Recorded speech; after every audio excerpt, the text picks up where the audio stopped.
Oh, hello there. Welcome to the Lone Wolf Bushcraft After Dark live show with Lone Wolf Bushcraft. How y'all doing? This is your boy Deadpool, and I think Lone Wolf Bushcraft's about to start his live show. Hope y'all enjoy the journey, and don't forget to like and subscribe. And I'll talk to you babies later. Later, Gators. Hey guys and gals, what's happening? This is your boy JR, aka Lone Wolf Fishcraft. Yeah, what's happening, babies? Wait a minute, where did I put my famous shades? Oh no! Here they are. There's my famous shades. What's up? We got Adrian. We got Andrew from Out Until Further Notice. My boy Andrew saying, hey, babies. We got my unofficial stepson, Adrian Gibson, in the house, who's part of the famous Filipino Raquel dos Santos. Him and Filipino Raquel are the cool new live stream duo. Hey, babies.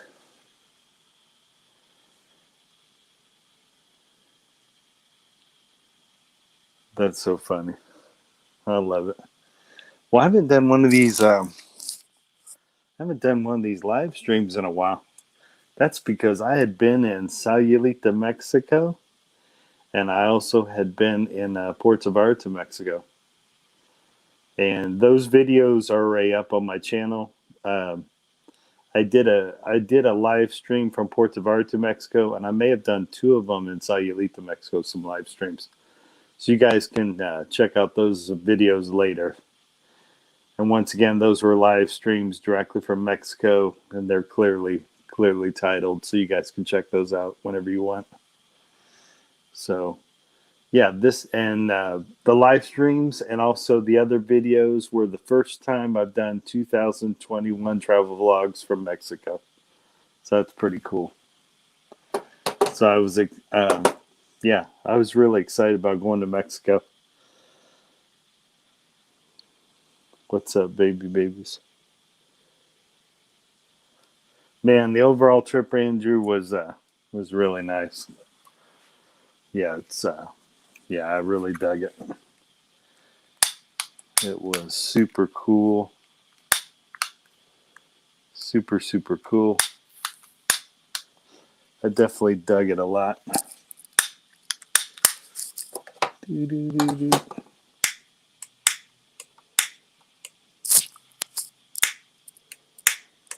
What's wrong with these stupid things?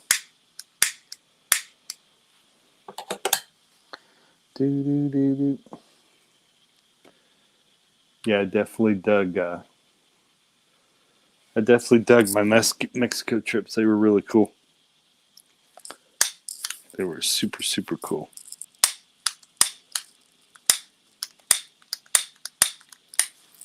Dude, they were super cool.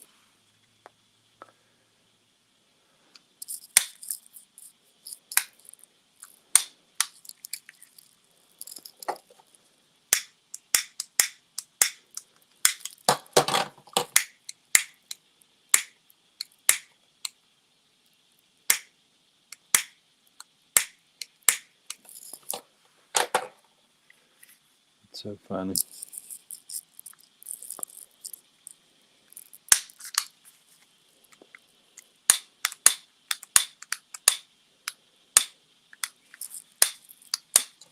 There we go. I'm lighting my candles. Oh, shoot. I love how I do stuff at the spur of the moment. Yeah, I don't plan these. Daddy Lone Wolf don't really plan these JR, aka Lone Wolf Bushcraft. I really don't. I'm really a spur of the moment kind of person. I'm not a. I don't know. It's probably why I don't do premieres. But premieres are cool. I realize it's important for some channels to do the premiere thing, so that's super cool. But yeah, everyone's got to do what they think's best for their channel, which is cool. And it does seem to work for a lot of channels doing the premiere stuff. Definitely seems to work for a lot of channels. So, what's up, Marty? How's it going? Marty in the house. What's happening, Marty?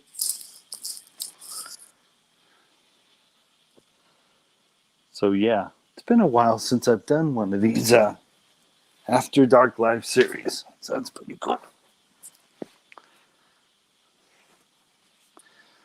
And then, yeah, my trip to Mexico was super awesome. Now, this skull, I didn't get on this new 2021 trip. I purchased this back in Mexico. I think I was in Playa del Carmen, Mexico. And so that was a few years back. But I thought it was fitting to break it out since I had recently just been to Mexico.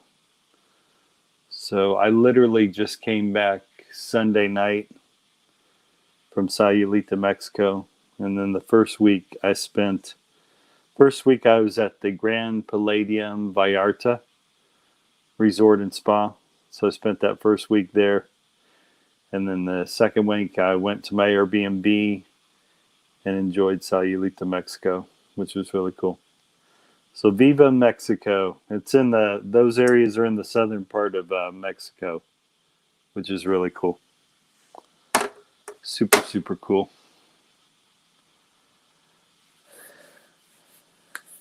So you guys are saying hey to each other in the chat.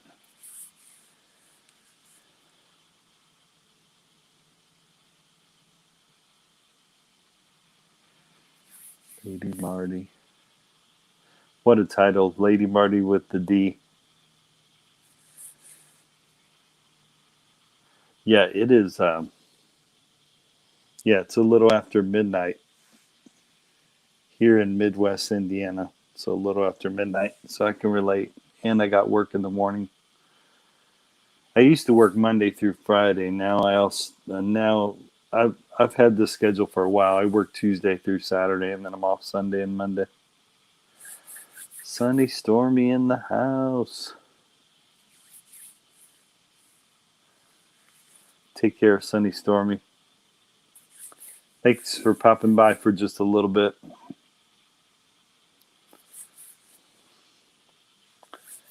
So yeah, I need to get back on track with doing more of these live streams. When I came back from my Mexico trip, I was. It's funny when I go. It's funny going on a trip because I enjoyed my Mexico adventure. One, because I got to make lots of content for my channel, and two, both the week in Puerto Vallarta, I got to make plenty of content for my channel, and also the same spending another week in Sayulita, Mexico, I got to make content for my channel, so that was pretty neat. And you guys can click down below on all the other videos, and they're clearly marked.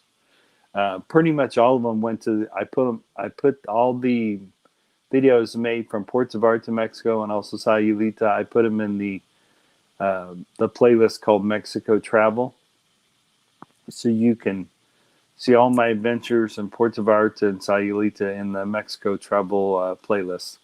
So that's where you can find all those travel vlogs. So, but yeah, good times in Mexico. It was really cool. And like I said, the first week I spent in Puerto Vallarta at the Grand Palladium Vallarta Resort and Spa. They had three major restaurants in that all-inclusive resort. One was Japanese, The other one was Italian, and then the other restaurant was Mexican. And each day you went and made a reservations for one of those restaurants. And then throughout the resort, they had cooking stations. So let's say let's say you missed out on one of your reservations. That doesn't mean you're going to miss out on food. They had a 24-hour sports bar that served food around the clock, and that at each different pool area, they also had a grill area where they did hamburgers and hot dogs and probably quesadillas and stuff, which was pretty cool. What's up, Deborah? Right in the house. I appreciate that, Deborah. So, so yeah, I knew I was never going to go hungry, and then of course they served drinks, mixed drinks all week. So the whole week I was there, I probably drank more pina coladas than I normally drink all year, and they were mixed pretty nice too. Just the right amount of yeah.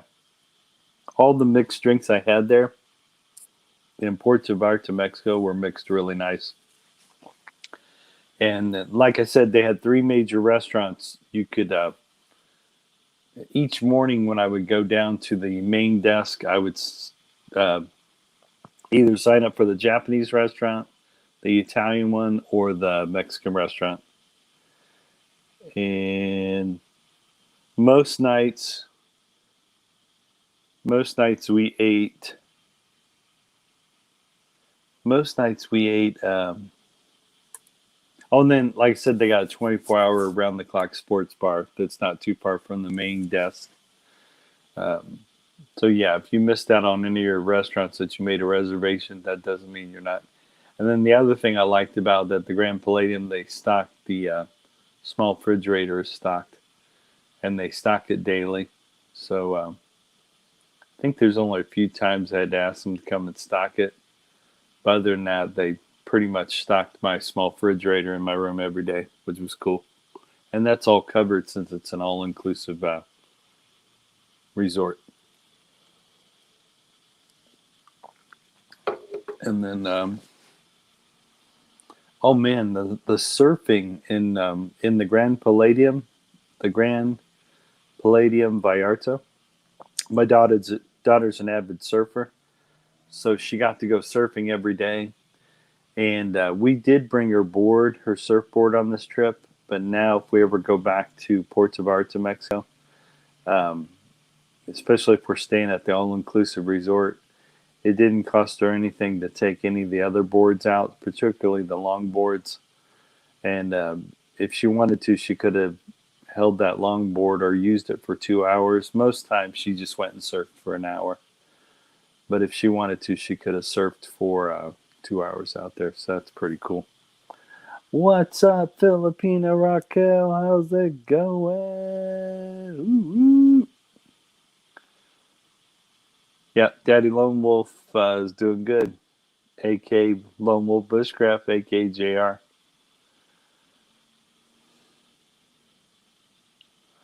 I love it.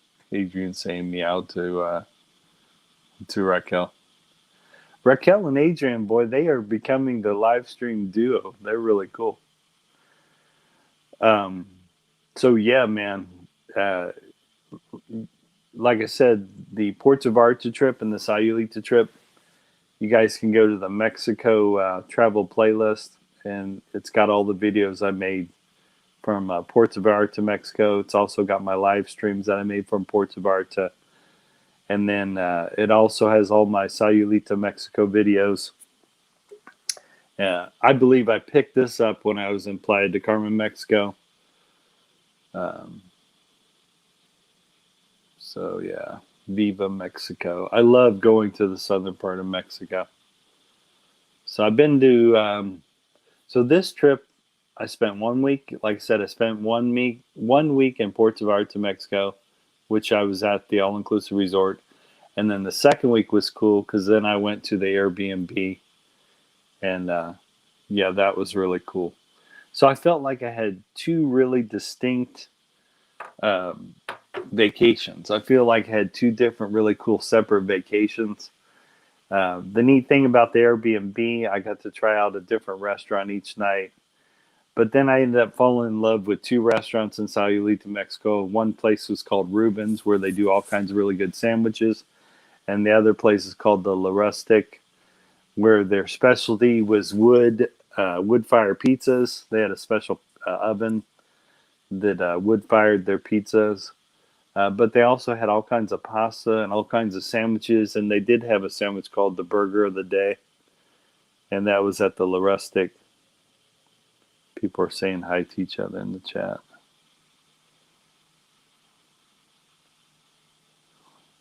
That's funny. Adrian called this a scary skull.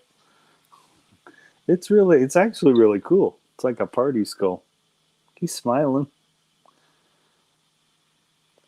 I got some other skulls from Mexico that are more like artwork that look scary.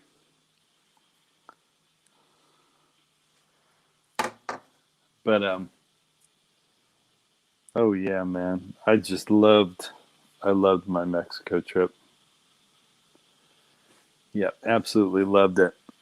Um, Now, before I got on a plane, a couple days before I got on the plane to come back to the States, me and my family, um, the Airbnb had a number where we can call a doctor. And the doctor looked like he was between 30 and 40 years old.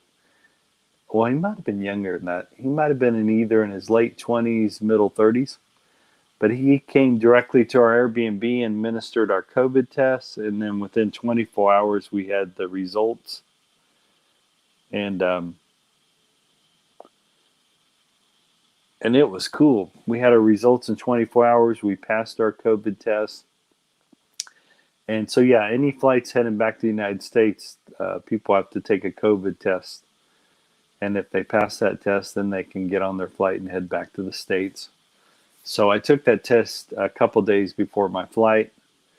And like I said, me and my little family, we passed. If we had not passed that, we would have had to be quarantined, and we would have had to stay in Mexico for 2 more weeks.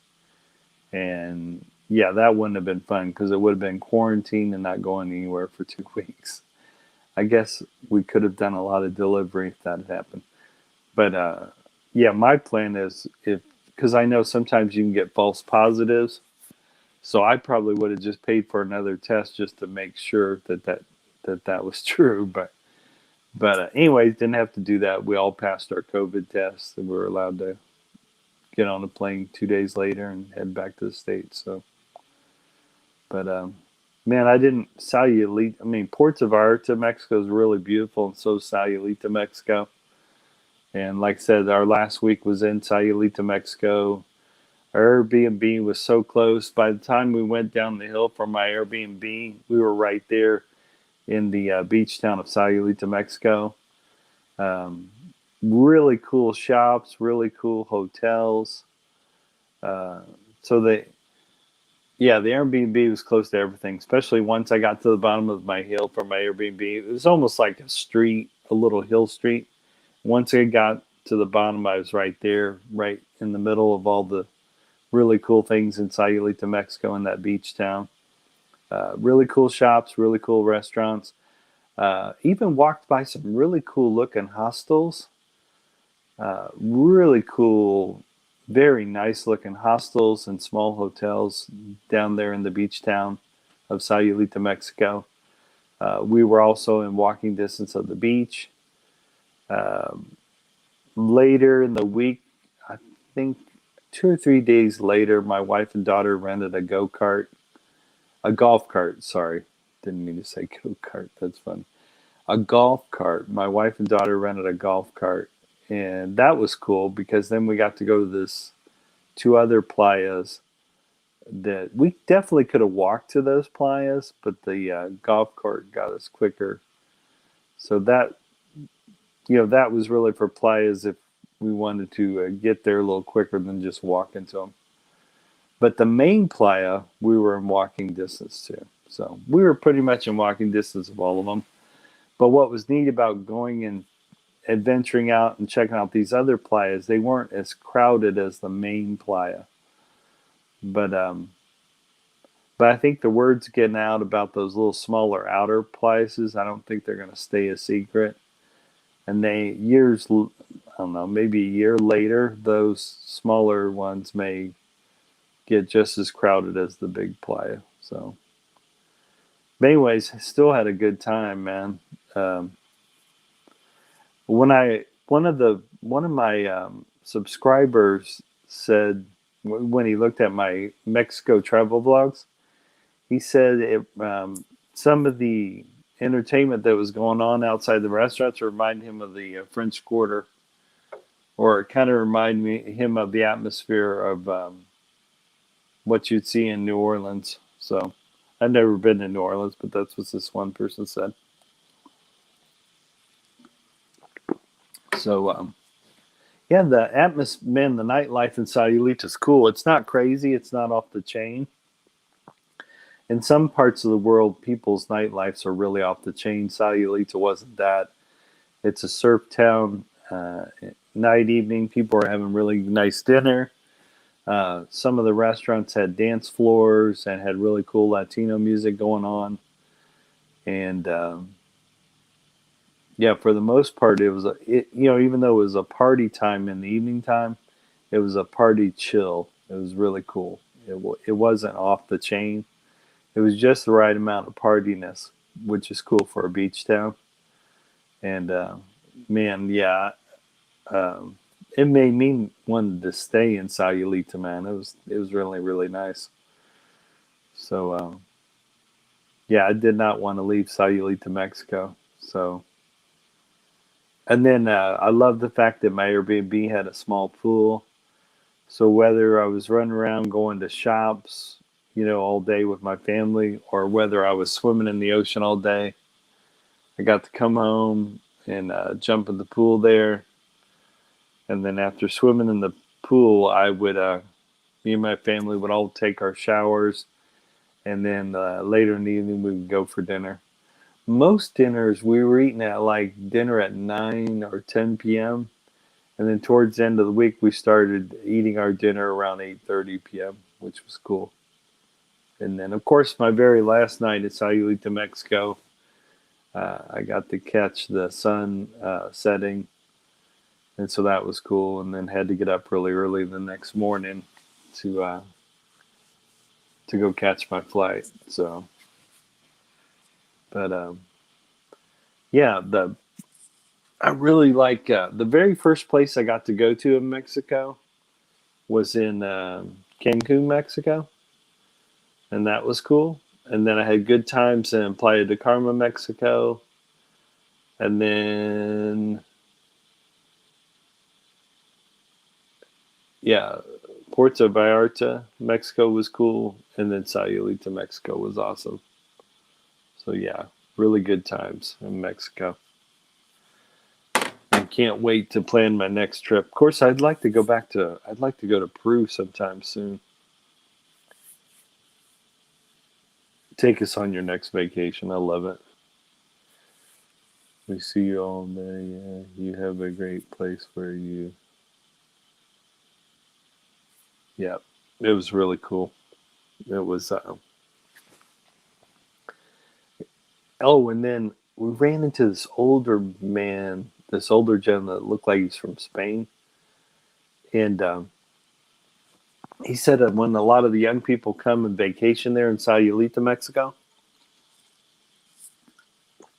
they end up liking it so much that they try to find jobs there in Sayulita so they can stay in Sayulita, Mexico. And I believe him because I did see quite a lot of young people living there. So, yeah, I think what I would like to know is maybe how many expats live in Sayulita, Mexico. I don't think I would be surprised if I found out a lot of them are there. So, um, I'm thinking since Mexico is not too far from the United States, or you can jump on a plane, and especially if you're in the southern part of Mexico, you can jump on a plane pretty quick and get back to the States. So, It would be neat to know how many people have retired down in Mexico. So, man, I had such a good time, and just did not want to leave. It's yeah, I would love to retire early and head down to Mexico. But my lady's got us both working to our very top retirement, so I don't think I'll be allowed to retire early. I would love to though. What's up? I'm talking about my Mexico trip I just had recently, and I literally just came back last Sunday night and got to chill out in Puerto Vallarta, Mexico for a week, and then the second week I chilled out in Sayulita, Mexico. And if you want to check out those videos, they're in the Mexico travel playlist on my channel. Yeah, it was super cool. But yeah, good times. And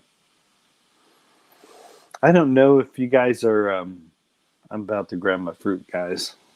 So sorry that I'm eating this fruit in front of you. But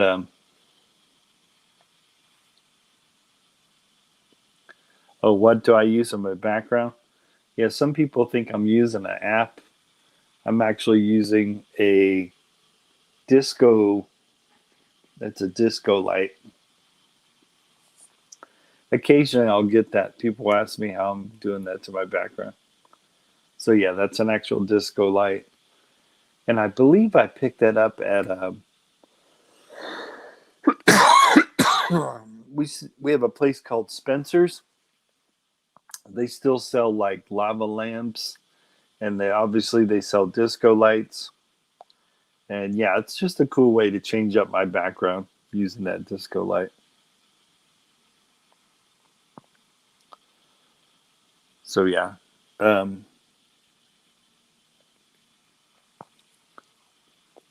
yeah, I really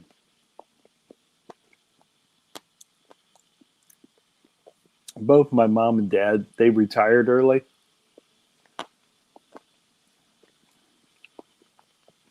but they stayed here in the States. They didn't go anywhere when they retired early. Oh, thanks. Yeah, the store I picked that disco light up from was a place called Spencer's. They sell all kinds of cool things. One of the things I wish I had bought from Spencer's, some people do not like the movie Pulp Fiction, but I actually like the movie Pulp Fiction. And in the movie Pulp Fiction, Samuel L. Jackson is.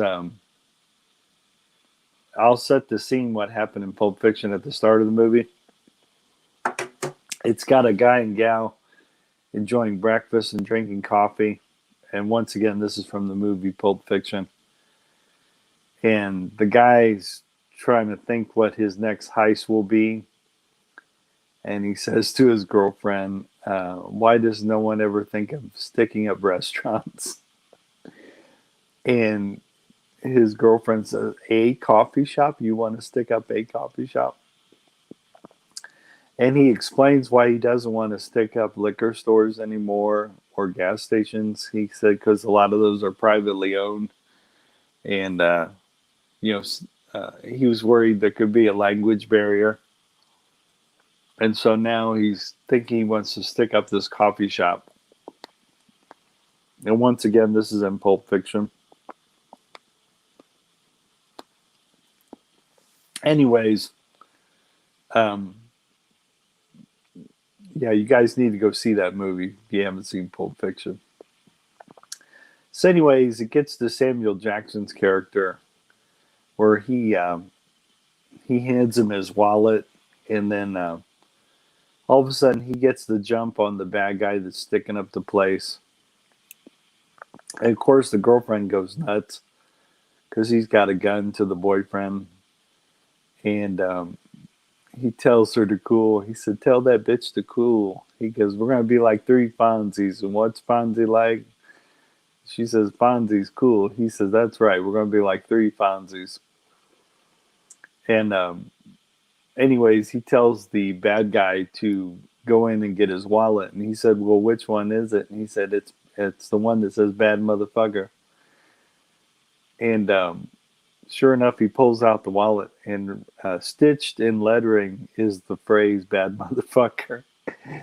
And of course, Samuel Jackson's character said, "Yep, that's my bad motherfucker." And he pulls it out, the cash, right? He tells the guy to count it. I think it's like $1,500 after he finishes counting the cash. And he says, "Ringo, I want you to keep that." He says, "You know what I'm doing with that money?" And the guy says, "No, what are you doing?" He says, "I'm buying your life, so I'll have to kill your ass for it." So that's in the movie Pulp Fiction. And anyways, the reason I'm telling that story is because I'm talking about Spencer's and buying this disco light from Spencer's. Uh, anyways, they sell novelty items like that, and they had that wallet on sale, but I didn't pick it up. I should have, because I really love that movie. I love that movie, Pulp Fiction. So later down the road, I may have my family order that for me, that wallet that says "bad motherfucker." So, because I just love that movie. The movie is hilarious. It's yeah, it's really cool. I think the director Tarantino directed Pulp Fiction. I think he also directed Kill Bill as well. But yeah, just really cool films. And it's so funny, man. Doing YouTube, it's a trip. Now when I go to the movie theaters and I'm looking at different camera shots that the movies are doing, um, I'm really fascinated with angles and how they're getting a shot in the movies. So it's really cool.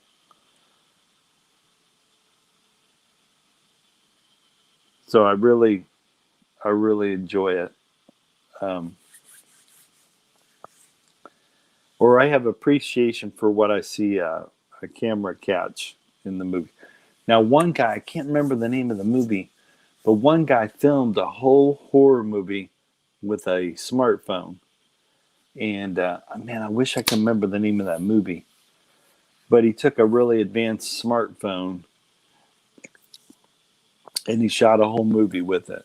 So I think I can't remember the name of the director, but I believe it was a horror movie. It was like a horror suspense movie, and the guy shot the whole thing with a smartphone. So yeah, this director did really awesome editing. He actually created a whole. It was either like a 1 or 2 hour movie that he did, that he created. It was a horror movie, and he all did it with a smartphone. So, and what's funny is I'm noticing with all these different smartphones, they're trying to raise the bar, especially on the camera quality and the video call quality of the smartphones. And yeah, man, it seems like they're trying to raise the next level. And that's what's so neat about all these smartphone companies competing against each other, because each one's trying to put more and more features on the smartphones. So um, yeah, when I took my smartphone with me to Ports of Arte, Mexico, and Sayulita, Mexico, um, man, I got all kinds of entertainment on my smartphone. I got tons of movies downloaded, so I don't have to use Wi-Fi. And I got tons of music and tons of music videos and tons of movies on my smartphone. So I believe I picked this up when I was in Playa del Carmen, Mexico. So yeah, I was excited when I went to Puerto Vallarta and Sayulita, because it was my first travel vlogs. I hadn't done a travel vlog in about a year and 3 months, but this latest trip broke that. So so I'm glad you guys and gals get to watch some content from Puerto Vallarta and Sayulita, Mexico. I was glad to create it and bring it to you guys. So Yeah, I was super. I was super stoked. Very stoked.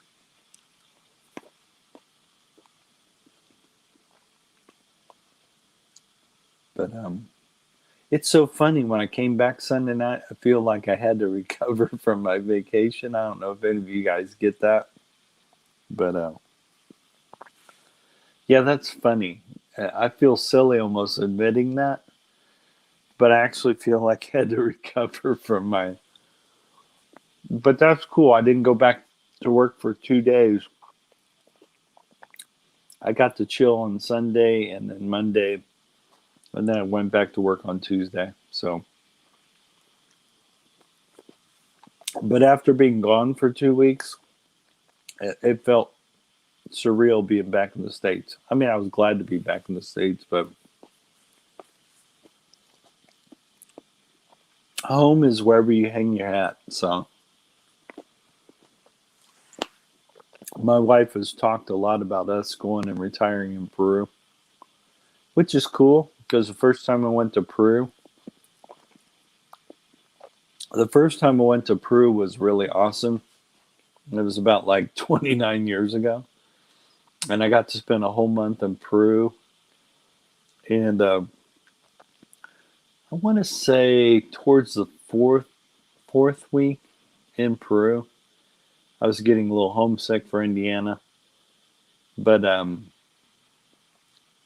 the only time I wasn't homesick for Indiana is when I was at the beach or when I was enjoying a really awesome Peruvian dinner at a particular restaurant or even at my wife's family's home. If they made some awesome Peruvian food. I got to try rabbit for the first time on one of my Peru trips. Man, it was really, really good. They call it conejo. So, yeah, that's what they call rabbit, is conejo. It's really, really good. They fried up some rabbit in small pieces, and it tasted better than chicken. It looked like chicken, but it tasted better. It was really good. But, yeah, if I do retire in Peru, I know I'll eat really well. I don't know I'll be going to the beach and chilling, having a good time. But the elections are coming up in Peru, and I'm going to travel to Chicago this Sunday because my wife and daughter are going to go cast their votes in the Peruvian election. So that's cool. Both my wife and daughter have Peruvian citizenship, so yeah, they're going to cast the elections are going on. They'll get to cast their ballots in the Peruvian elections. So that's pretty cool. Yeah, some crazy politics are going on in Peru right now. So it's crazy. I was listening to the English version of the news coming from Peru, and two of the main candidates they got, uh, I think Peru could do much better than the two candidates are up. And it's wild how quickly they can call for new elections when they want to change. Like if the country's not happy with the way things are going, they can call for a new election. It's kind of wild. So yeah, man, it's a trip. But anyways, I hope Peru still. Anyways, I guess there's all kinds of, regardless of who gets the president or who wins the presidency of Peru. I guess there's so many different groups there. No matter who they elect, it sounds like the different political classes won't let the new person do too much, the new president. So I am hoping Peru stays democratic and a republic. Um, I think of let's see, yeah, Venezuela. I think of what happened to poor Venezuela, and Um, yeah, I just I know a lot of. I don't know why I'm talking about this subject. Yeah, I'm pretty convinced that communism doesn't work. And it's weird. It's almost like these communist groups don't. What's up, Rocky? It's almost like the communist groups. What's that old saying? If you don't study history, you're doomed to repeat it. And I don't think anyone can point anywhere in history where communism had produced good economic results. And I think of the country. Um, let's take Russia for example, man. When they uh, and it's funny how they let capitalism into Russia, but once they did, the genie was out of the bottle, and then they tried to push it back in the bottle, but too many Russians had become wealthy. So yeah, capitalism's the only form. It's the only economic engine. Capitalism's the only economic engine I've ever seen make quite a lift quite a lot of people out of poverty. So, um, I mean, no system's perfect. You know what I mean? But to me, a republic form of government, or yeah, man, I'm not saying the United States is perfect either. You know, there's different governments around the world, but I think a republic and democratic ideals, I think that's the way to go. And I think of when countries get in trouble economically. Um, I think when Greece got in trouble economically, the world community came to. I think the world community, Greece, agreed on a plan, and then when Greece stopped giving away some of its free stuff, some of its citizens went nuts. But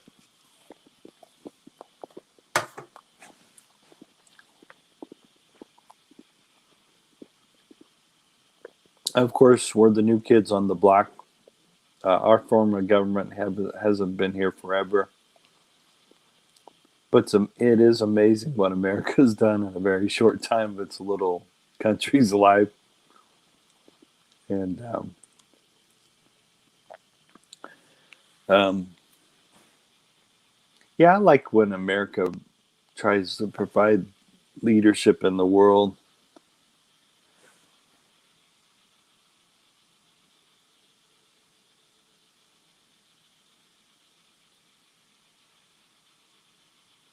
Yeah, the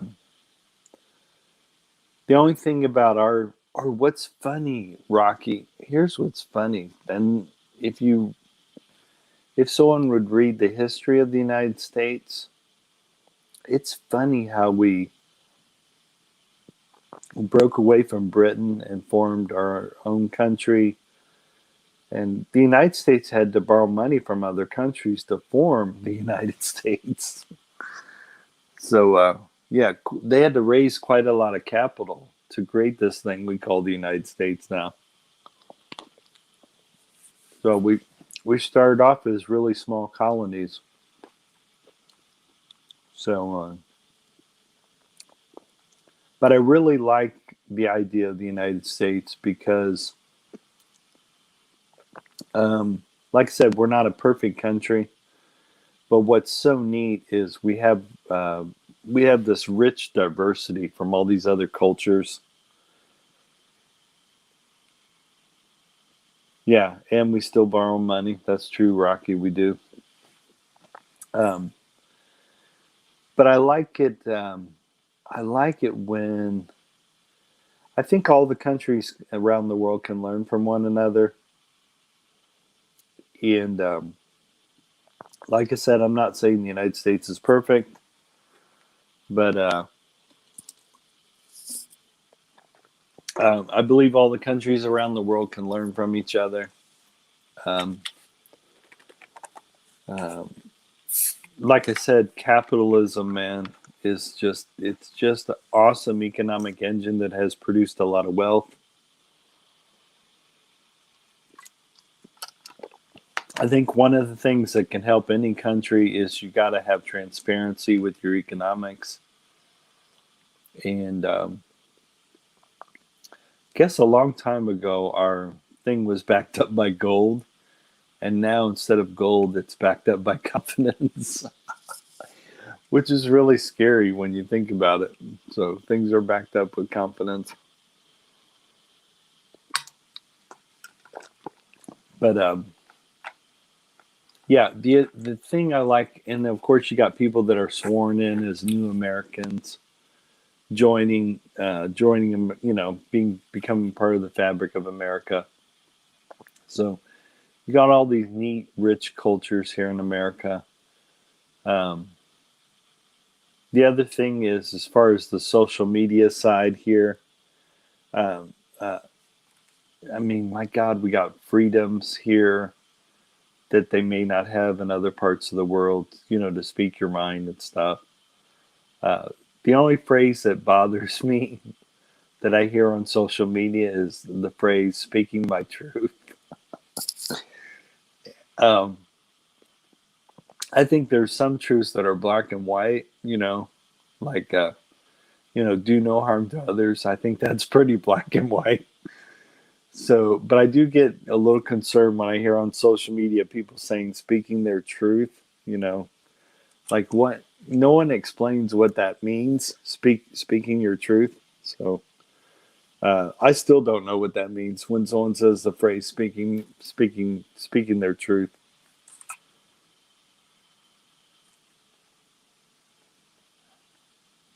Way to become citizen USA. Oh wow. Have a strong stance about people waiting to become citizens of USA. That's really cool. Um, oh man, he's a famous comedian.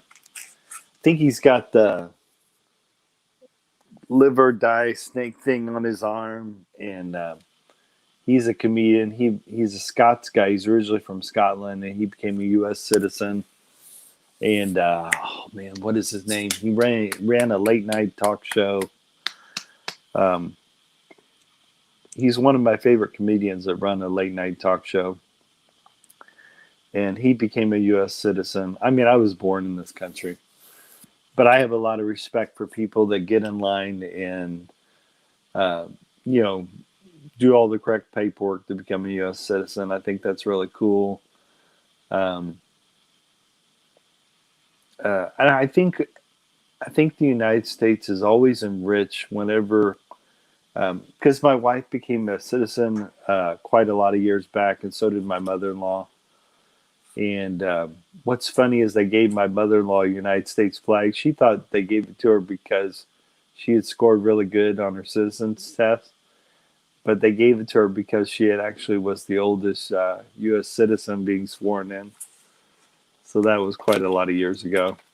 But yeah, I have a lot of respect for people that put in the work to become U.S. citizens. That's pretty cool. Well, what I was going to say is I think the United States, whenever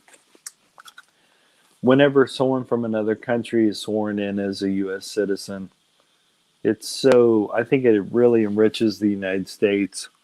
Um, I think we're enriched. I think we're really enriched. Wanting to become citizen of USA before they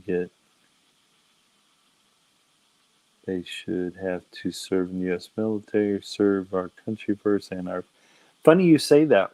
My dad or my brother, who's a United, my dad served, or my brother served in the United States Marine Corps. And while my brother was serving in the United States Marine Corps, he became friends with this Filipino guy. He was a Filipino guy who um, had not been a citizen yet, but he was serving in the United States Marine Corps, and he was a Filipino gentleman. So there are stories that we don't hear about where people are serving in the U.S. military. They're not citizens yet. And in case it was a case of this Filipino guy. Now, another person who served during the Vietnam era, um, one of me and my wife's friends, this gentleman served in he had served in the army in Peru, but then later joined the U.S. Army, and he was Peruvian. And while he was in the U.S. Army, he also was working on becoming a citizen of the United States. And that gentleman was Peruvian, and he also served in the Vietnam War. So my dad also served in the Vietnam War, and he was a United States Marine. And then after he tried civilian life for a year, he didn't like it. Then he went and joined the United States Air Force. So my dad has served in two branches. He served first in the United States Marine Corps, and then later he served in the United States Air Force. So that's like the Israel. They expect everyone to do 2 years in the Israeli army, if you're fit to do so. So everyone has to serve automatically for two years in the Israeli army. At least that's what I remember hearing or reading.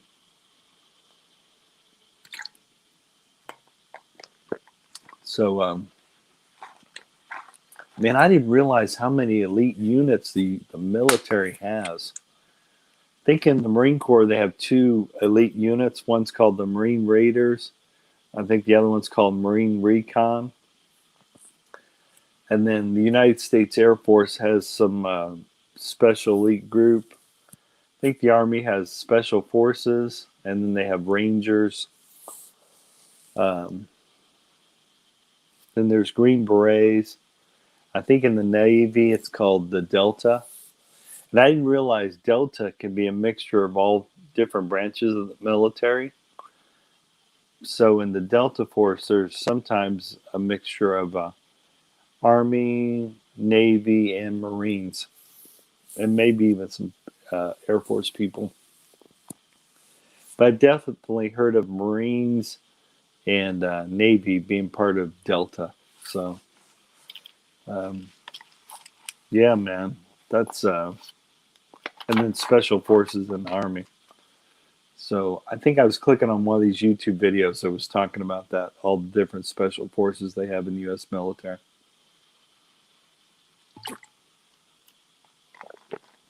So, yeah, that's one thing America's good at is their special forces. So, yeah, I there's also a YouTuber by the name of Nut and Fancy. He talks about his military experience in the Air Force, the United States Air Force, and how the various different planes he flew in the United States Air Force. So, I've never been in the military, but I've been around a lot of military people, and with the kind of work I do, I do a security work, and so I work around some of the people that are on my security team. I think some have served in the Army, some have served in the Air Force.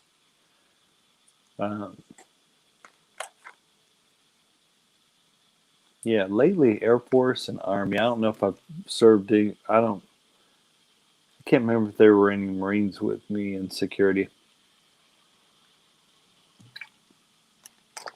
But like I said, the work I do is doing physical security work, and I got to work alongside a lot of former military guys. And oh yeah, one of my other military guys was a former Marine as well. So I love the philosophy of the Marine Corps, man. It's pretty cool.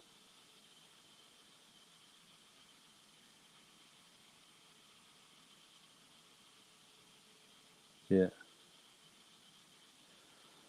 Yep. The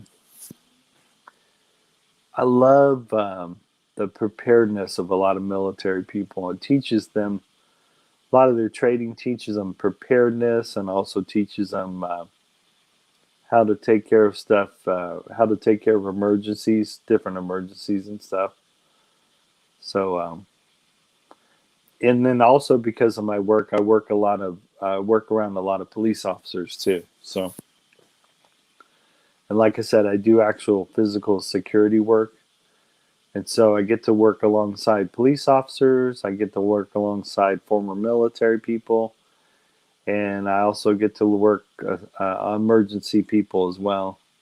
Paramedics, EMS, firefighters. I get to work around those people as well. And it's really cool, man. They're all professionals. They're all super cool people. Um, the major Part of the reason I like working around former military people is they seem to really have their stuff together, and they seem to be really on the ball. So yeah, and I have a lot of respect for former military people, just mucho respect. So, and I'm so proud of my dad's military service. I'm proud of my baby brother's military service. My baby brother also served in the United States Marine Corps, and I could be prouder. So, my dad's Marine Corps experience was funny because he was in boot camp at the time during Vietnam. And you know, the Marine drill instructors really trying to, you know, they're constantly yelling and screaming at the new recruits. And my dad was really young. My God, I think my dad went in the military when he's age 17. And so that blows me away that someone so young going into the military. So I feel like the United States Marine Corps helped raise my dad. And then my dad started a young family when he was young. Of course, my dad didn't start his family until he was in the United States Air Force. But I think my dad, uh, when my mom had met my dad, uh, like I said, he served his time in Vietnam in the United States Marine Corps. Then he tried civilian life for a year, didn't like it, and then he joined the Air Force. And then that's when my mom met my dad when he was in the United States Air Force. And yeah, I'm so proud of my dad. I mean, just super proud of my dad's service. And my dad's always raised us to be real patriotic, and but also my dad has raised me to try to really stay informed in what's happening around me and what's happening around the world. Um, uh, I think what a lot of leaders around the world need to realize, people around the world, especially since you got all this at your fingertips, you literally got tons of information at your fingertips. These phones that we carry around here, we got information at our fingertips. Um, uh, and I don't know, maybe this does worry some world leaders, but there's so much information out there in the world that it's hard. I mean, politicians and other world leaders may. I'm not saying all world leaders do this. I'm not saying all politicians do this, but you have such a more and more educated world that it's becoming harder and harder.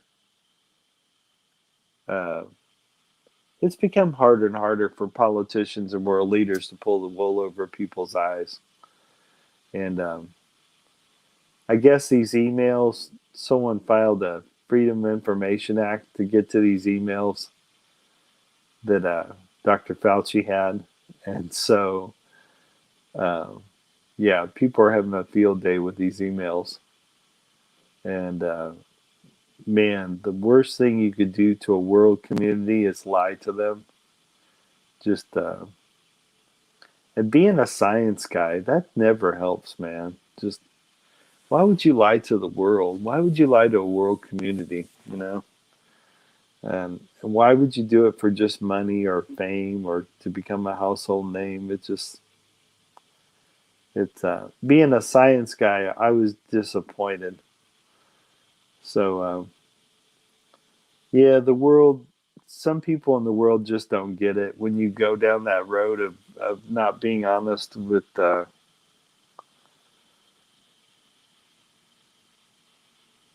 So, oh, I'm talking about those emails that they opened up from Dr. Fauci. So I was talking about those. And some of the other YouTube channels who've really gone through those emails have now talked more about it. So, but like I said, since I'm a science guy, um, my God, especially for a pandemic, you think the world community would try to really be honest with each other? Yep. Yep. You guessed it right. So, um, wow, I'm really hitting all kinds of topics today with my live stream. Um, I guess as we go along in this world, and also the crazy thing is science has predicted we'll have other pandemics later in the future. But um, this pandemic, or at least according to these emails, is making it look like uh, somebody at the lab probably really screwed up. I haven't got a chance to really dive into the emails, but just from what I'm hearing from some of the channels, it doesn't look good for Fauci. So, but yeah, it doesn't look good for Fauci. But I guess chalk it. The world will have to chalk it up to experience. You know, when things first come out, don't believe the hype when things first come out, especially when it first comes out on the world stage. And I guess the other thing is to take a deep breath. And the other thing to think about, over time, things will come to the light. And I think that's what happened with these emails. Someone had filed a Freedom of Information Act and got a hold of these emails and then started sharing them with the world about what they knew, when they knew it. And what's funny is I think he's even I think Fauci's even coming out with his own book. So who knows what the motivation behind that is, him writing a book. So I'm sure in that book he's not explaining exactly when he knew what. So I can just imagine. And after these emails, who would buy his book anyway? You know, how could you trust what is said in that book? I think the answer is you probably can't. So, but yeah, when it comes to science, I think it's good to follow the science. You know, and what you produce in one lab, you should be able to produce in another. That's what I love about science. Um, I am worried about some medical professions giving science a bad name. So I guess with any tool or with any form of knowledge, um, it sometimes can be messed up in the wrong hands. So, but I think when a world's facing a pandemic, or if the world's trying to figure out, you know, is it a pandemic, or was it a pandemic, or how badly really was it? And just it's crazy. And then you got you got things being done at the state level, things being done at the city level, things being done at the county level, and you got all these experts saying different things, and it makes it tough for your state and county and federal, and then at the national level. So yeah, I think they're going to learn a lot of things from these emails. It sounds like one of the things they're learning from the emails, from these Fauci emails. Um, hey, how's it going, Sean? It seems like one of the things they are learning from these Fauci emails, it's going to say it's going to tell the world exactly what he knew and when he knew it. And so it's definitely going to put Fauci on the hot seat for sure. So, but like I said, there's a lot of really good people in the science community. What's happening? Yeah, there's a lot of really good people in the science community. And science has brought us so many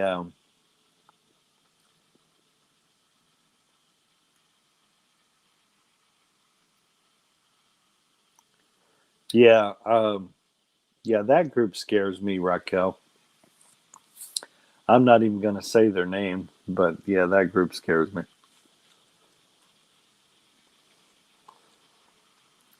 What's happening, Adrian? I went from talking about my ports of Arta and my cellulita to talking about science. So this live stream didn't have a topic. I talked about my vacation, and now I'm talking about what the other YouTube channels are talking about as far as Dr. Fauci's emails. I think how people got it is they filed a Freedom of Information Act, and that's why they were able to look at these Fauci emails. I haven't looked at any of the Fauci emails, but anyways, there's a lot of channel on YouTube about it, and yeah, it's just really interesting. But even though I know, yeah, like I said, these Fauci emails that they're now sharing with the world, it is going to let the world know when he knew at the time that he knew it. So I think we'll still benefit in some way from it. The only thing is, I think it could hurt down the road. It could hurt people trusting.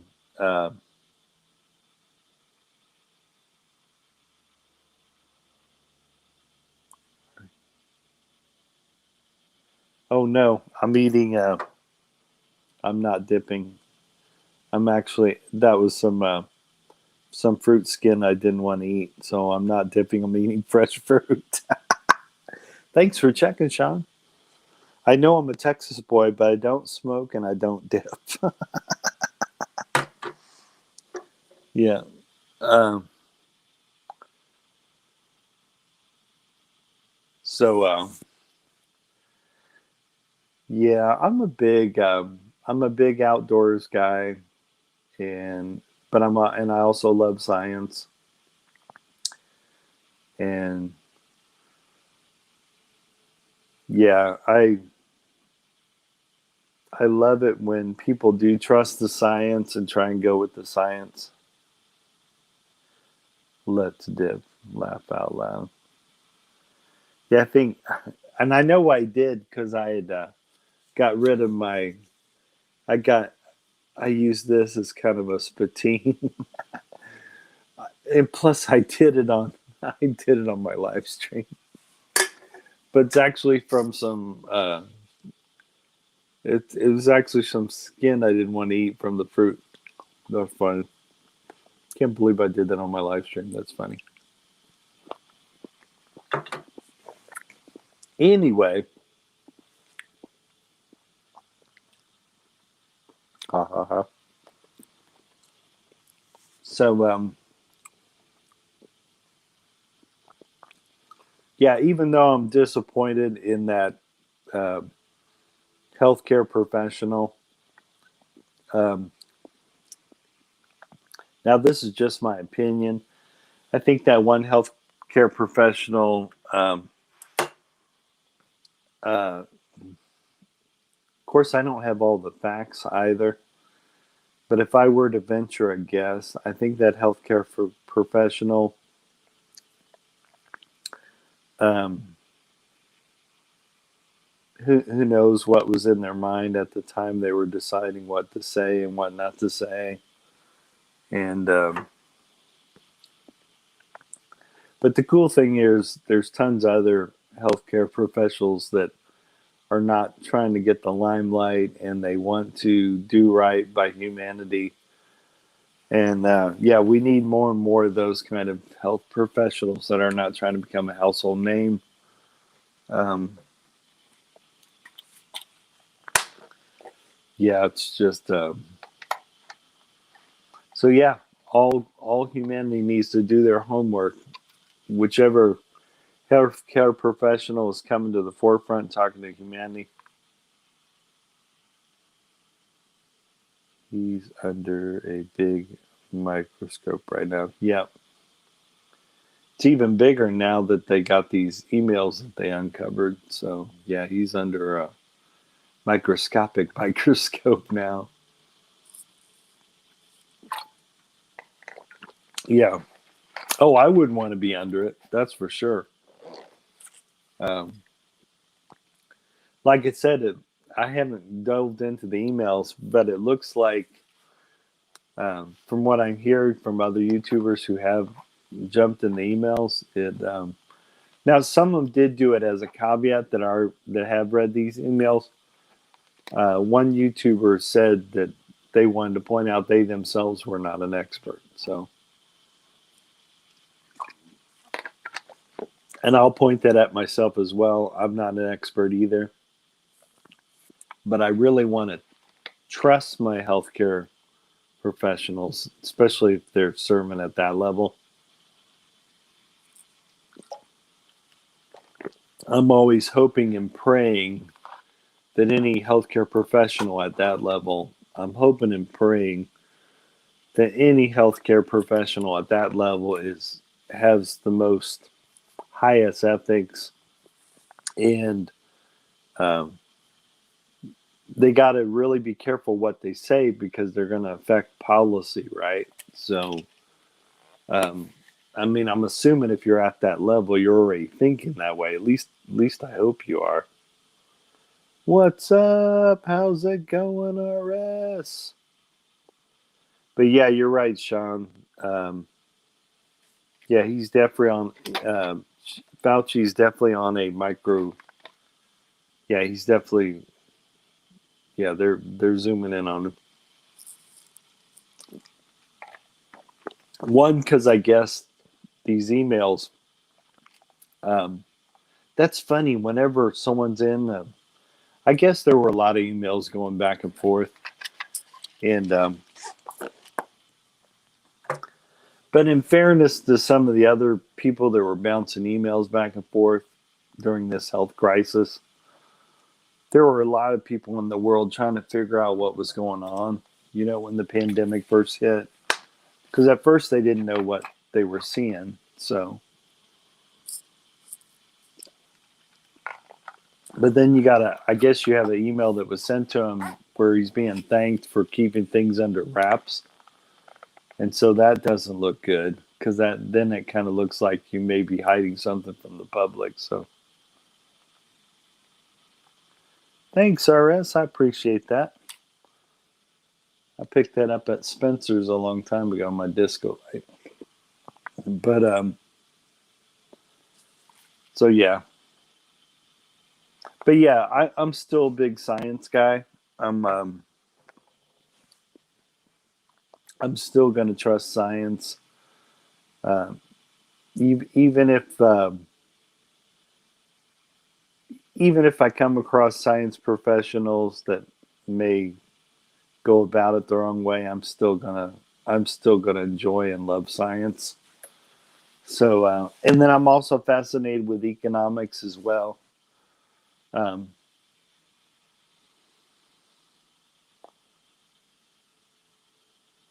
he joke. That's so funny.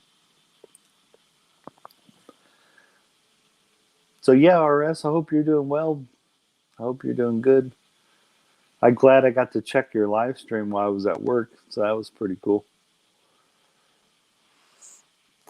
I love the title of your of. I love the thumbnail you had on your live stream, RS. That was pretty cool. I thought it was I think it said whoop whoop and said some other stuff in the title. It looked pretty cool. I liked it.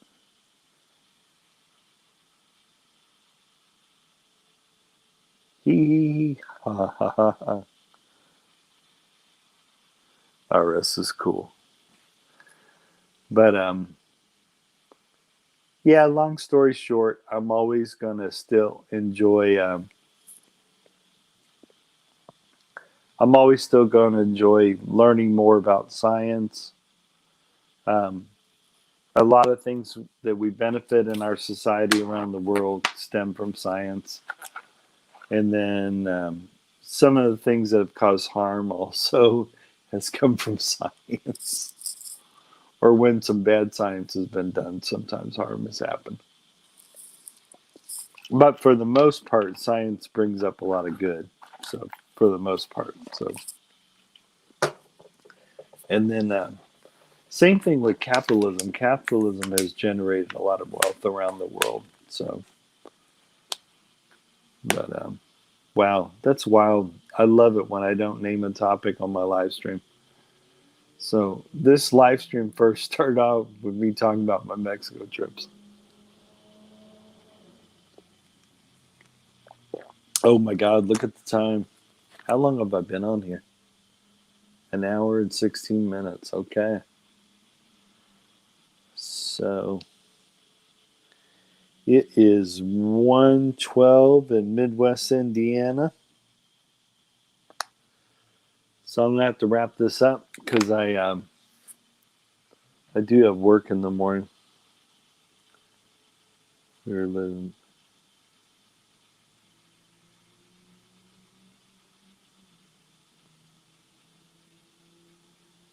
Yeah, you're right, RS. We are living in.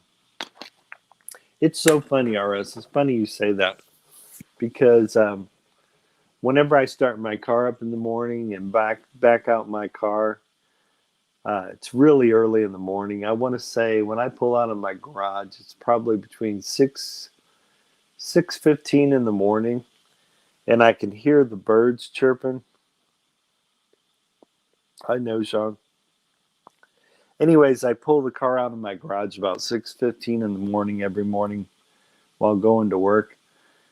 And sometimes I'll purposely roll down my window so I can hear the birds singing in the morning. And every time I hear the birds singing in the morning, I go, wow, there's the sound of evolution. So,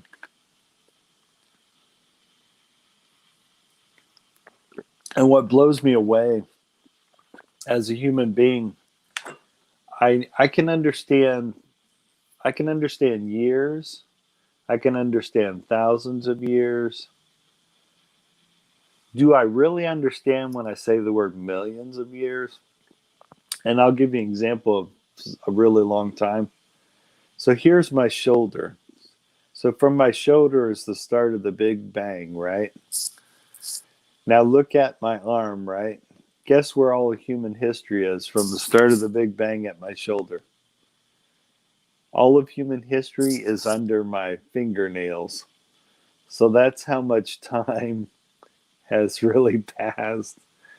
And when I think of that, when I look at my arm and, referred to as the Big Bang starting at my shoulder, and that all of human history is just under my fingernails, that just, that's a physical way to show time. And it just, when I think of that, how much, it kind of blows my mind that much time has passed from the start of the Big Bang all the way to what's under my finger. All of human history can be found under the fingernails.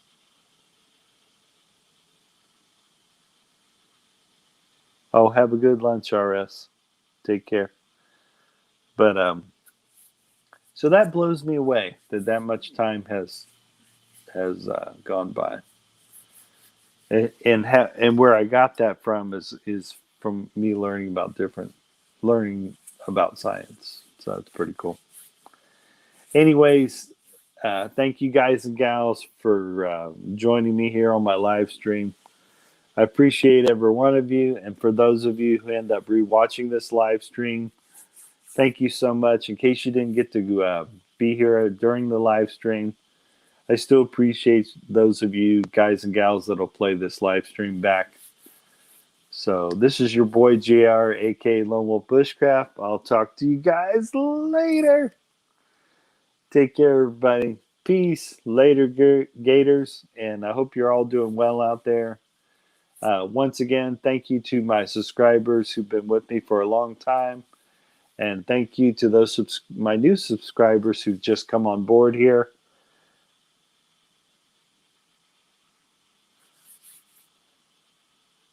And yeah, thanks to my new subscribers. Welcome aboard the Lone Wolf Bushcraft YouTube channel. And there's Raquel. She's so cool. And yeah. So thanks, Adrian. Thanks, Raquel. Thanks, RS. Thanks, Sean.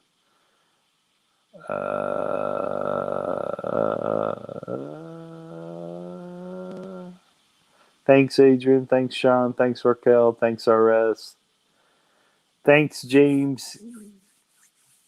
Wow. GIPE. I was afraid to say that. Thanks, R being with G. Thanks for showing up. Thanks, Rocky. Bayou Mountain Man. Thanks, Rocky. Thanks, Maria Mason. Thanks, Maria Mason. Thanks, Yin Saki Vlog. Thanks, Willow's Creations. So I'm going to go at the very start. And I'm going to thanks, Deborah Rapp. So I'm going to show off your guys' comments real quick just to show it's my way of thanking these channels for showing up to the Lone Wolf Bushcraft YouTube channel. I appreciate every one of you guys. You guys and gals all rock. Once again, I hope each and every one of you is doing well out there. I'm going to try and bring you guys more live streams. But I'm showing off your comments really quick as a way to show off your channel names for coming in here. And yeah, I just super appreciate that you guys took the time and stopped by my live stream. Most appreciated from JR, aka Lone Wolf Bushcraft.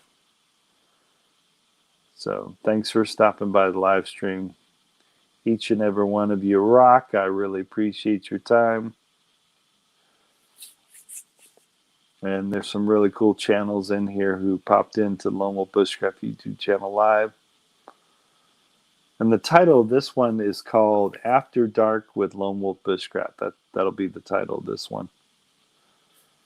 But yeah, I appreciate you guys. You guys are cool. I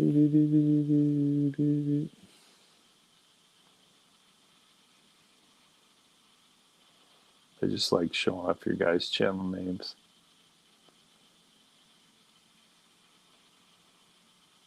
And I view people's time as precious, so that's why I'm showing off your guys' channel names here.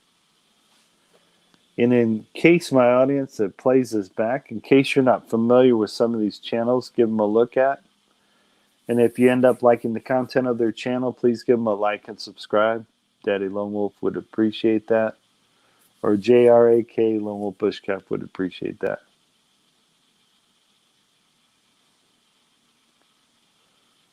So yeah, much love to everyone that left a comment here on my live stream. Love you guys.